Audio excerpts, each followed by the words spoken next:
Hello everyone and welcome to a new episode of Who Dey Lounge. I'm your host, Cincy to France. In today's episode, I'm going to talk quickly about what's going on with the coronavirus here in France, and then I'm going to jump straight into Cincinnati Bengals free agency news. But first, Marie! What? Babe, can you go get me some more Cubanisto? I don't have any more Cubanisto, please. Pardon? Mais ça va pas ou quoi? Mais va le chercher ton cubanisto! Lui non? Il est fou, mais je crois pas. Mieux.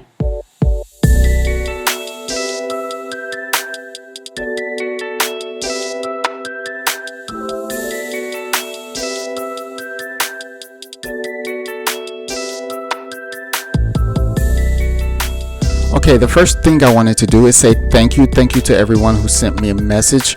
I got a few messages asking if I'm okay, if my family's okay, so I really appreciate that. Yes, we are okay. We're doing well here in the south of France. We are on lockdown, which means we're not supposed to really leave our houses. We can go to work for those people who still have to go to work. We can go to the grocery store. We can go to the pharmacy. We can go walk our dog. I've even seen people jogging in the neighborhood. So we can be outside, we can do some things, but we're not supposed to really be able to leave our houses. With that said, I did go grocery shopping yesterday and everything was fine. There was no shortage of toilet paper or paper towels or anything like that. Everybody was calm. Everybody was cool, nice. I saw some people wearing masks, some people wearing gloves, taking precautions. But I didn't even really see a whole bunch of that. So everybody's team seems to be taking things in stride for right now. Again, just wanted to say thanks again. I really appreciate that. That is my coronavirus update from the south of France. Now on to Bengals free agency. I'm a little bit behind when it comes to Bengals free agency, so I'm just going to attack things in chronological order. And where I'm going to begin with is obviously AJ Green. He got franchise tagged. The franchise tag for wide receivers is about $18 million for this year. A couple of reasons why I'm happy is AJ Green is one of the best wide receivers in the NFL, and I'm glad that we are able to hold on to him at least for now. $18 million a year with the salary cap going up. $18 million a year seems like a pretty good contract to have for one of the best wide receivers in the NFL. Franchising him also frees us up for the second round pick in the NFL draft. If we hadn't franchised AJ Green, we would have been pretty much forced to take the best wide receiver in the second round. But now we can take either a wide receiver, an offensive lineman, or a linebacker. The franchise tag also allows us to flip him if we choose to. The franchise tag comes with the price of a first and third round pick. Now, I'm not sure there's going to be an NFL team who's going to come to the Bengals for a first and third pick for pretty much what would be a rental for AJ Green. Now, a team might do that if they're able to do a sign and trade with the Bengals. I doubt the Bengals could get a first and a third. Maybe they could get a second. Maybe they could get a first round pick, but not the third round pick. It just depends on if AJ Green wanted to sign with that team an extension. I think the plan is to keep him for now, just because he's on the franchise tag, and I do believe the Bengals intend on keeping him for the year. That doesn't prevent the Bengals from actually being able to trade him a little bit later. Now, maybe the biggest reason I'm happy that the Bengals are able to keep AJ Green is because I don't have to hear Bengals fans saying crap like, "Oh no, it's Andrew Whitworth all over again," because that bleep is already annoying and it didn't even happen. But just the talk leading up to franchising AJ Green and comparing that to Andrew Whitworth it was annoying to say the least. There are some things that I'm kind of worried about when it comes to giving him the tag. One of the things is in the last 32 games, AJ Green has played 9 games in the last 2 years. Now, will he come back to form? I hope so. Is he 100% healthy? I hope so, for his sake and for the Cincinnati Bengals' sake. Also, AJ Green is 32 years old, so even though we might be sitting here saying he's going to be just fine when he comes back, We don't really know. I believe he's still a number one receiver, but is that a guarantee? I don't know. Is that something we can count on 100%? No, it is not. So he had no intentions of playing under the franchise tag. He said he would if he had to, but he's not going to like it. Now, that coupled with Trae Waynes' new contract with the Cincinnati Bengals for $14 million a year for a cornerback, AJ Green is probably looking at that and saying, wait a minute, you have $14 million a year to sign Trae Waynes, but you couldn't find $2 or $3 more million per year to assign me to a 2 or 3 year long contract. AJ Green, while not happy with the franchise tag, is probably even less happy about that. And another reason I'm kind of a little bit hesitant on franchising AJ Green, and maybe I will never know the answer to this, what role did that $18 million number play in the Bengals not signing one of the free agent linebackers that they went after? Apparently it came down to the Jacksonville Jaguars and the Cincinnati Bengals for who would sign Joe Schobert, and when the Bengals decided not to match what the Jacksonville Jaguars were offering, Joe Schobert went with the Jacksonville Jaguars. Now, my argument is that linebacker is a bigger need for the Cincinnati Bengals right now than wide receiver. The most glaring need along the defense is linebacker, and at least we swung and we missed. Now, would that have changed if we hadn't have tagged AJ Green? I'm not sure how much of a role that played, but in a salary cap league, that absolutely played at least a little bit of a role. Now that brings me to what else happened in free agency, which is we missed out on Joe Schobert, Nick Kwiatkowski, and Corey Littleton. We missed out on all those guys. Now, where do we go from here? Do we go to the draft? Do we count on drafting Patrick Queen or Kenneth Murray? Well, both of those guys are projected to go in the first round, later in the first round, but in the first round. Will we now have to use our second round pick and third round pick to trade back up into the first round to grab one of those guys, particularly Patrick Queen? Maybe. If we would have been able to get one of those linebackers in free agency, we won't have to worry about that. But now that's still a big void on this roster. Who's going to play linebacker? Not who do we have who is a good linebacker. We only have 2 linebackers on the roster. So who is actually going to be able to suit up and play? And are they going to be any good? If we do draft one of those guys, they're still rookies. They might be highly touted rookies, but they're still going to be rookies. It's still going to be a learning curve. Just ask Jermaine Pratt. There's still going to be a learning curve. What other free agents out there could we possibly make a trade? That's something that we could look into. During the year last year, I actually brought up the suggestion that we should trade for a linebacker like Ben Burke-Kirven. I think that would be another pickup. It wouldn't cost us a first or second or third round pick. Maybe we could trade player for player, somebody on the back end of the roster for Ben Burke-Kirven. He's not in the starting lineup for the Seattle Seahawks. I don't believe he's going to be in the starting lineup even this year. So why not try to pull a trade for someone that we covet, a good cover linebacker that may be sitting behind some guys who wants the chance to play. Their team's not able to give him the chance to play because he's sitting behind stars. Now, I was high on him last year coming out of the draft. I'm still high on him. I still believe he's a good linebacker and he can get the job done against the run and in coverage. So that might be a possibility. But there's a real question now that we've missed on those free agent linebackers. Where do we go from here for that position?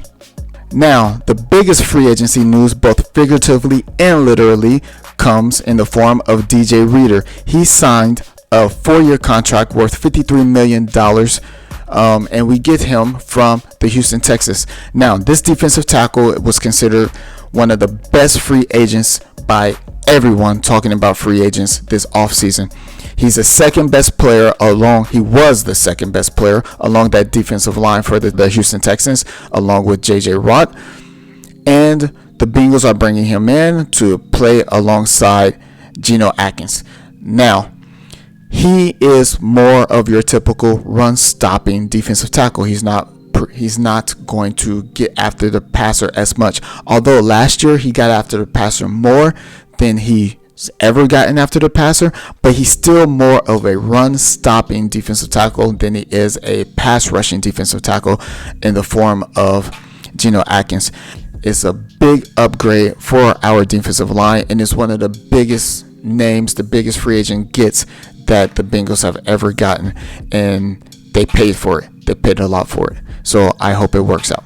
Now, the Bengals weren't done with picking up a big-time free agent, because they also picked up Trae Waynes, defensive back from the Minnesota Vikings, a former first-round pick out of Michigan State. I am not overly excited about that signing. Now, the information that I've been gathering from Minnesota Vikings sports media is that they are in shock and disbelief that Trae Waynes commanded a contract worth $14 million a year. Now, the top end of his expected value, the top end, the very top, was $10 to $12 million a year, and they were wondering if they should be the ones who paid that for Trae Waynes. And even amongst themselves, the Minnesota Vikings media were like, no, not really. We don't really want to do that. We paid $14 million, and there are some of their fans are looking at us like, what the bleep are you doing? And there's some Minnesota Vikings media who are saying, we get it, because they were afraid that Trae Waynes was going to try to break the bank when it came to getting paid. And $14 million a year, that is starting defensive back money. Now, don't get it twisted. Trae Waynes is not replacing Darqueze Dennard. Trae Waynes is not a slot DB. He is more of a boundary DB, which means he's going to play on the outside. Now, that's where William Jackson is, and that's where Dre Kirkpatrick is. Most people are saying, and probably correctly, but most people are saying that this means the end of Dre Kirkpatrick. Now, where I will push back on that a little bit is Bengals don't like having dead money. Now, they have some dead money because of Preston Brown. That would be, according to overthecap.com, the Bengals would free up $8.2 or basically $8.3 million in cap space if they were to release or trade Dre Kirkpatrick, but they will also have almost $3 million worth of dead space. And the Cincinnati Bengals do not like having dead space, dead cap money. What does that mean for William Jackson III? Because right now he is in basically the same situation as Cordy Glenn was. Cordy Glenn, $9.5 million against the cap, and the Bengals tried to trade him, and then they just released him, and we saved all that money against the cap. Now, that's basically the same cap number that William Jackson is working with, $9.5 million against the cap. If we released him, it would cost us $0. Now, I don't believe that the Bengals are going to move on from William Jackson, but the drop-off in play was precipitous during last season. I'm hoping he rebounds. I'm hoping it was a change of scheme. How come his play dipped where other players like Darius Phillips seem to excel a little bit? I would like to see more of Darius Phillips. So what does this Trae Waynes signing mean for him? Is going to stunt his development a little bit. I would have loved to see him try to get a real shot at starting opposite William Jackson. Except now, with the signing of Trae Waynes, that seems like it's going to be impossible. Of course, we're going to have depth at the position. We always need depth at the position. However, Darius Phillips seemed to me like he was a up-and-coming star almost. Punt return, kick return, and also getting his hands on the ball, intercepting passes, which is something that the Bengals are trying to get more of this year out of their defensive back core. All of a sudden, where does William Jackson fit in this? Because the obvious thing that most people are concentrating on is Dre Kirkpatrick, and what's this mean for Dre Kirkpatrick? My question is, what does this mean for William Jackson? And if they're not able to come up with some type of contract extension now in the immediate future, will the Bengals have learned their lesson from not moving on from players a little bit early? how much are the Bengals going to be willing to pay for the 2018 season as opposed to how much they're not going to be willing to pay for the 2019 season. Another reason I'm a little bit hesitant to actually jump for joy, Trae Waynes' contract is 3 years, $42 million a year, whereas Darqueze Dennard's contract that he just signed with the Jacksonville Jaguars is 3 years, $13.5 million. That gap is huge. 3 years, 42, 3 years, 13.5. Now, we Bengals players, we have a tendency to, or we Bengals fans, we have a tendency to overvalue our players, much like the Bengals organization is accused of doing all the time. But before yesterday, if you would have asked most Bengals fans, would you want Darqueze Dennard or would you want Trae Waynes on your roster for this upcoming season? Undoubtedly, the majority of Bengals fans would have said Darqueze Dennard. Trae Waynes, with that contract, 3 years, $42 million. What does that mean for a William Jackson contract? Now, William Jackson's play did fall off in 2019, but I'm sure he still considers himself to be a top DB. But if you're giving Trae Waynes 3 years, $42 million, what in the world is William Jackson going to be asking for? Bengals fans, who would you want? Who would you rather have right now, Trae Waynes or William Jackson? Most fans before yesterday would have said William Jackson, without a doubt. If you could only sign one of those guys, you have to sign William Jackson. Now, we might have priced ourselves out of the William Jackson sweepstakes because a lot of DBs are going to be looking at Trae Waynes and they're going to say, thank you for that. Thank you, Cincinnati Bengals. Because when William Jackson comes up, you best believe he's going to be looking for more than what Trae Waynes got. Now, the last thing I want to talk about is what is the market left for Andy Dalton. This is starting to frighten me. There are a few quarterbacks out there left on the market that need a home. For example, Jameis Winston. Now, Jameis Winston goes to New England Patriots, for example. All of a sudden, that only leaves Andy Dalton and the Chicago Bears. Now, all of a sudden, let's say the Chicago Bears make a deal for Nick Foles with the Jacksonville Jaguars. What does that do for Andy Dalton? Are we going to end up keeping Andy Dalton? If we need to move Andy Dalton, we need to do so expeditiously, because all of a sudden, all these quarterback needy teams don't need quarterbacks anymore. And all of a sudden, the game of musical chairs is being played and there are a lot less chairs to go around. But there's only 3 places left for Andy Dalton: the San Diego Chargers, the New England Patriots, or the Chicago Bears. There's Jameis Winston. There's Cam Newton, who now comes into play because the Carolina Panthers just signed Teddy Bridgewater. There's Andy Dalton. There's Nick Foles, because obviously the Jacksonville Jaguars are still trying to move him. There's Case Keenum, who's probably not going to stay with the Washington racial slurs. There's even Joe Flacco now that the Denver Broncos seem to have their guy. There aren't that many teams looking to have a quarterback now, and there seems to be a lot more available quarterbacks out there. What does this do for the market of Andy Dalton? That's going to drive down the price. And like I said before, the Cincinnati Bengals organization tends to have a higher value on their players than other teams from around the league. What helps is when you have leverage. All of a sudden, the Cincinnati Bengals team does not have leverage when it comes to moving Andy Dalton. I'm getting kind of worried about that. Are we going to start the 2020 season with Andy Dalton on the roster? That $17 million cap hit as well. We talked about this with AJ Green.